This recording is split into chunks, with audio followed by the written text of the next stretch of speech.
El Paso Community College Valle Verde librarians present Seniors Going Digital. Seniors Going Digital is a basic digital literacy project with the goal of introducing senior citizens with the information and technology literacy skills needed to confidently go online. Programming is made possible in part by an Accelerating Practices grant from the Institute of Museum and Library Services.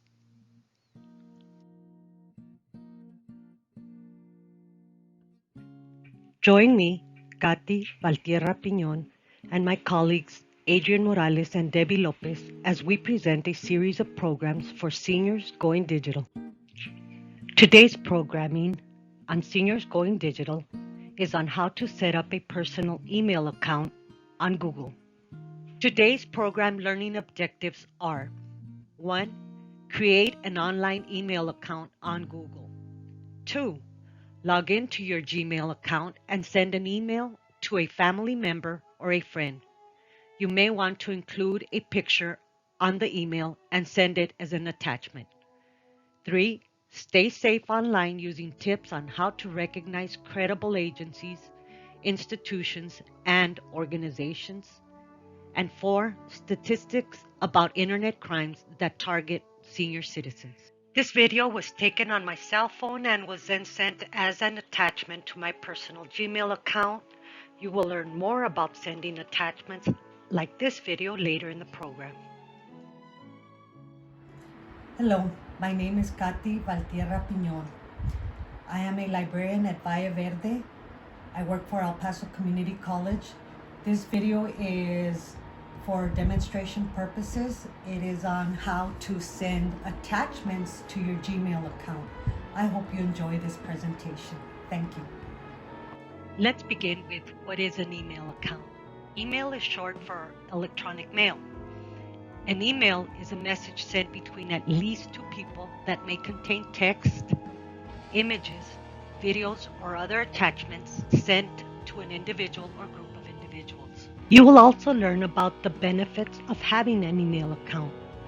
For seniors, an email address is often required for getting information from doctors, dentists, hospitals, or government agencies like the Social Security Administration. You can also use your email to send and receive pictures and messages from friends and family who live far away. There are different types of personal email accounts you can set up. In this video, I will be showing you how to create a Google Gmail account because it can be used on any computer and cell phone.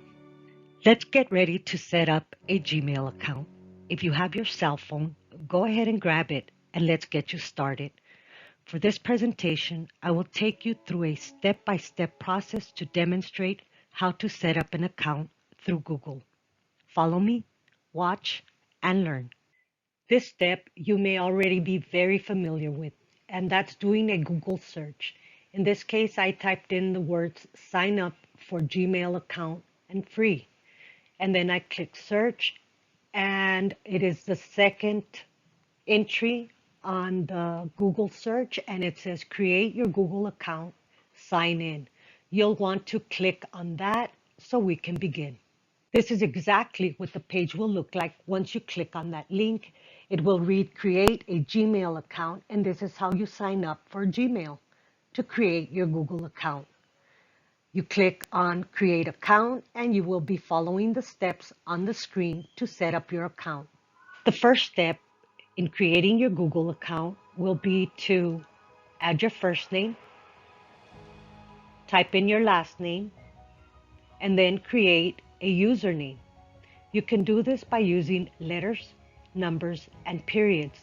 Once you do that, it will be followed by @gmail.com. In this step, you will be asked to create a username for your account. I typed in svaltierra and it's followed by @gmail.com.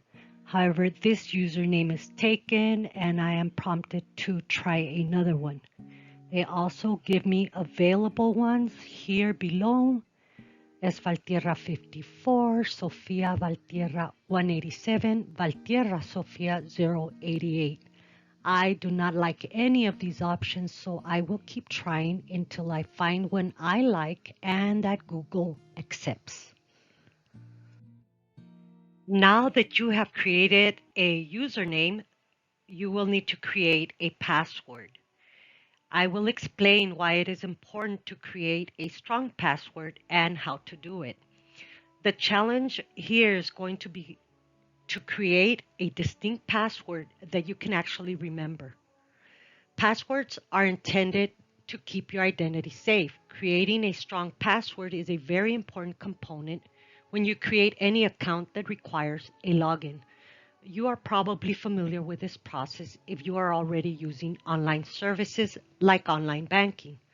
So think of it this way. Instead of creating a password, try and create a passphrase. I have provided 3 examples, and these examples contain at least 8 characters, a capital letter, a number, and a symbol. The first passphrase is I have 2 Labrador retrievers. And the way I can convert that to a passphrase is the capital I have, the number 2, the letter L, and the letter R with an exclamation point at the end. The next example is if you love books, you can convert that into a passphrase with a capital I, LOV, the number 3 to replace the letter E, books, and then a period at the end. And the last example is if you have a car and it's blue, you can convert that into a passphrase that turns into my number 1 blue ride.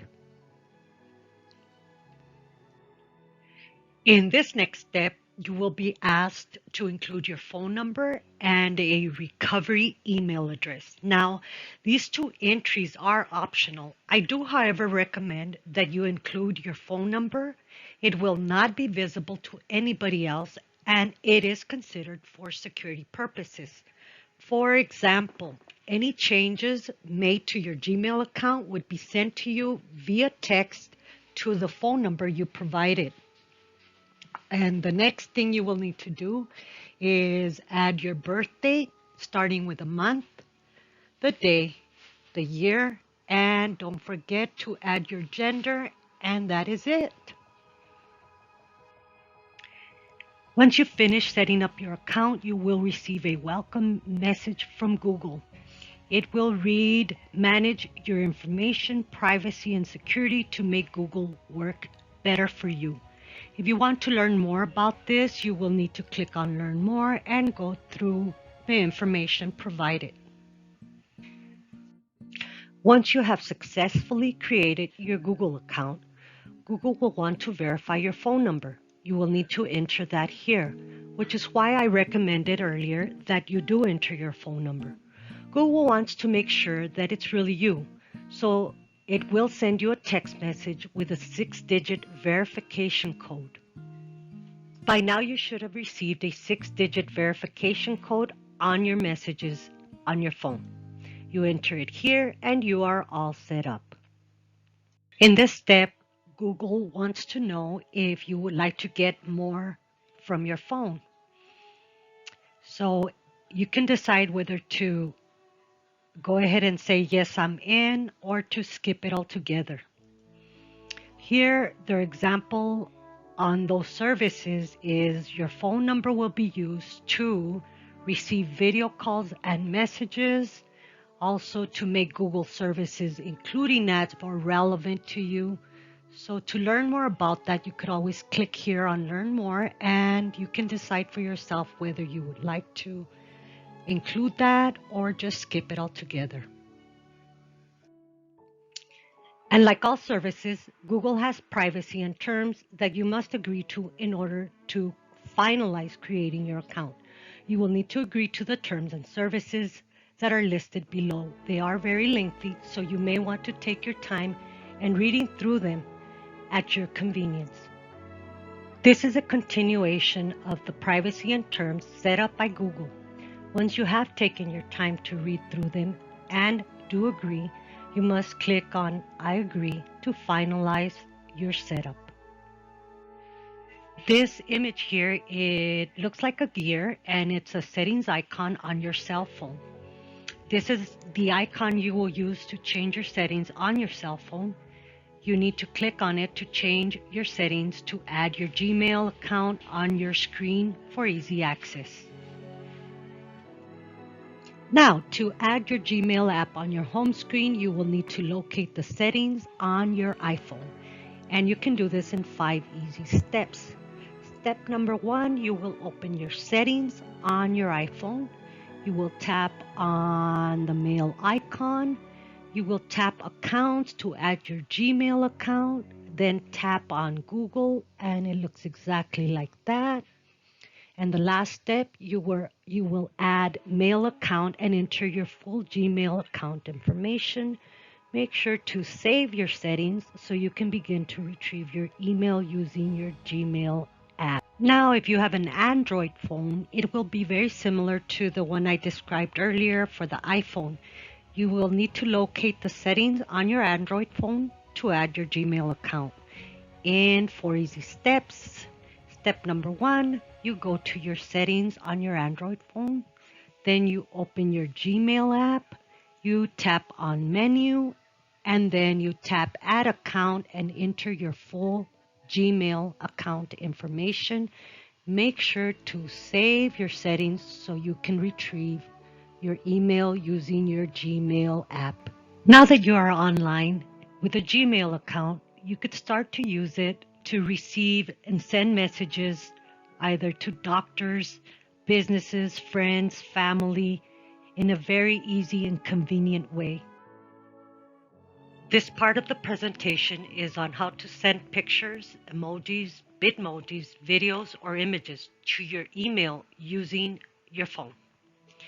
In the middle of the screen, you will see an image of my home phone screen. And then I will select the icon that looks like a message, and that's for messages. And then I will look at the gallery, and that is where all your pictures are stored. And then I will enter my message, and last I will attach it. Do not forget the top part that typically you could send it to somebody's phone, but in this case, this presentation on how to send it to your Gmail address. Here I selected my work address, but you could put any email and it will send that message to you. By clicking on the attach icon, which looks like a paper clip that is next to the enter message on your message application, you can attach any of the following: from pictures to emojis to images to videos. To add a Bitmoji to your Gmail, all you have to do is click on the Bitmoji icon. Of course, there are steps for that too that you will need to follow once you get your Gmail so that you could learn more about it. This one is called Bitmoji. I had already set it up, so my Bitmoji comes up. And once you click on it, you can select different kinds of Bitmojis that reflect how you feel or maybe what you're trying to send, the message you're trying to portray. So here's a Gmail that I'm going to send to my work, and I'm calling it the Bitmoji with Books, which is right here. And I may decide to add emojis, and there's some here, or you can use the search bar and click in whatever you like. If you click in coffee, it'll give you mugs of coffee or happy birthday. Anything you're looking for, you can find an emoji for and attach it to your message. One of the big issues and concerns about going online is how to stay safe and how to avoid getting scammed. We talked a little bit about passwords, and we will talk more about phishing. It's a new term you might not be familiar with, and how to keep your information safe. Next, I will present a true story on email scams, and this happened October of 2020, and it happened to me. This is a copy of a letter I received to my work email address, and I will be using it for demonstration purposes on email scams. So let us begin with a highlighted area. Like I said, I received it to my work address, and what happens is when something comes from outside of my organization, it gets highlighted. So it says, do not click links or open attachments unless you recognize the sender and know the content is safe. So let's see who the sender is. It is a Mr. Jerry Allen. But the Gmail address is to a davidcarley623 at gmail.com. So there's a discrepancy there in names. Let's look at the very top where it says attention beneficiary. They do not address me by name. So we have several red flags, and I haven't even started to read the letter. Let's begin with the first sentence. It says, this is United States Postal Service Delivery Company. That should be a period. And let's read it the way it should read. It should read, this is the United States Postal Service Delivery Company. The management of this company, no comma, wishes to inform you that, no comma, we received a parcel containing an ATM MasterCard valued at, what? $5.5 million with some vital documents attached on it. So for safety delivery to your home address in your country within the next 48 hours. Let me stop there. So red flags are the $5.5 million is promises of money, and act fast. I need to do this within the next 48 hours. So let's look for other red flags. It is an inheritance. What do I need to do? I need to scan a copy of my international passport or driver's license. Another red flag. They're asking for personal information which you do not want to send to anyone. Let's look some more. And here it's, once I do get this information, I need to send it to United States Postal 177 at gmail.com, which is a different Gmail address from the sender. So that's another red flag. And like I said, all these red flags really need to come to your attention when you receive something similar to what I did. Now, what I did is, what's coming up is from the United States Postal Service. I looked it up to see if they had received any complaints, and this is what I found. It says the USPS and the Postal Inspection Service are aware of the circulation of fake email scam claiming to be from the USPS officials, including the Postmaster General. And then here's the interesting part. Please know, USPS officials would never reach out directly to consumers and ask for money or personal identifying information. So there you have it. True story, true email, but sad ending. I did not receive $5.5 million. Don't be scammed. Be on the lookout. This is a quick tip on how to look out for suspicious email. Scam artists can target anyone with an email account, so seniors need to know that they too can become targets for fraud. This tip is to show you what to look for when you receive an email from what appears to be a known source with a disguise to fool you. An email can look like it's from a credible source, but by making small changes, it can be from an unknown source ready to scam you. If you are suspicious about any email, just don't open it. You can always call the agency, institution, or organization to verify if the email that was sent to you is valid. Below are two examples, one from the Bank of America and the other from the Social Security Administration. The first one is bankofamerica.com versus bankofamerica.org. So the first one here circled is the correct one. Bank of America does not end in .org. And the second one is ssa.gov versus ssa.org, which stands for the Social Security Administration. And the correct one is the .gov, because all government agencies end in .gov. I hope that helps. This information is on unsolicited emails or phone calls. If you are suspicious about an email you received, make sure to contact that agency, institution, government entity, or organization to verify that you are receiving information via email from that source. A good way to find out is to call the 1-800 number listed on the internet homepage of the agency or organization. Remember that unless you made prior arrangements to speak to a representative from a banking institute, an organization, or a government agency, then consider it as unsolicited call and be very suspicious. Typically, we, the customers, are the ones making the calls, not the other way around. And here on the green section, it says ways to avoid common scams via email or phone. And the first bulleted section says delete unsolicited emails. Also, don't believe emails that promise you money or prizes. And last, question any request for donations. There are some terms you need to be familiar with when it comes to email, and one of the terms is called phishing. So what is phishing? Scammers use email or text messages to trick people into giving out their personal information. They may try to steal your passwords, account numbers, or social security numbers. And once they get that information, they can gain access to your email, bank, and other accounts. Scammers launch these phishing attacks every day. The FBI's Crime Complaint Center reported that people lost an estimated $57 million in phishing during the year 2019. Another term you need to be familiar with is called spoofing.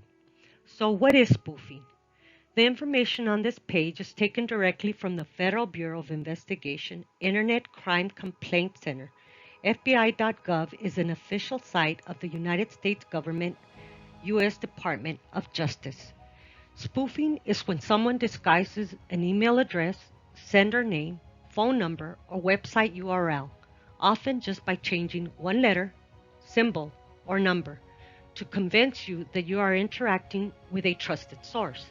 For example, you might receive an email that looks like it's from your boss, a company you've done business with, or even from someone in your family, but it actually isn't. Criminals count on being able to manipulate you into believing that these spoofed communications are real, which can lead you to download malicious software, send money, or disclose personal, financial, or other sensitive information. According to the FBI, statistics for internet crime in the year 2019 ranged by age group. In this chart, you can see how people over the age of 60 account for the greatest number of victims, both in number and monetary loss. The FBI Internet Crime Complaint Center also compiles statistics for a 5-year time period, starting with the year 2015. As you can see, the top number is the total number of complaints in that 5-year span, and the bottom number is the monetary loss in that same 5-year span. The total number of complaints in those 5 years reached 1.7 million, while the monetary loss was a staggering 10.2 billion. The Pew Research Center on Internet and Technology published an article on older adults and internet use. Once online, most seniors make internet use a regular part of their lives.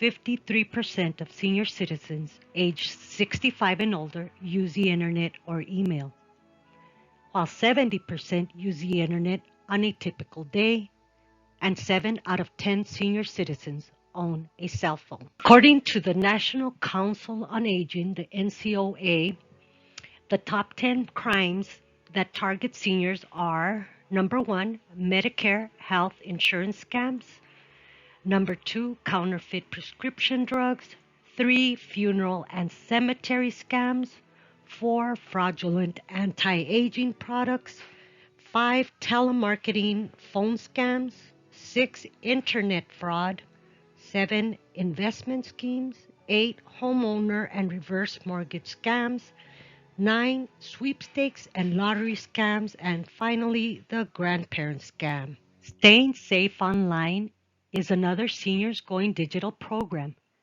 That program will be hosted by my colleague, Adrian Morales, and it is on cyber safety. For more information on how to stay safe online and other programs, stay tuned to EPCC TV or view Valle Verde's Libraries Seniors Going Digital Library Guide at epcc.libguides.com/seniors underscore going underscore digital. This is the El Paso Community College Libraries Seniors Going Digital Library Guide. In it, you will find a repository of lesson plans, PowerPoints, and other important files relating to the IMLS grant that the Valle Verde Library received. Stay tuned for upcoming programs on Seniors Going Digital.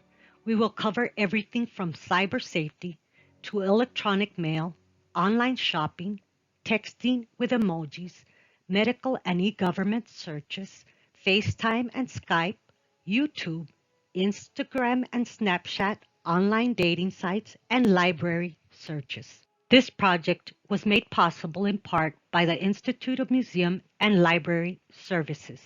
For more information, contact the Valle Verde Library at area code 915-831-2442.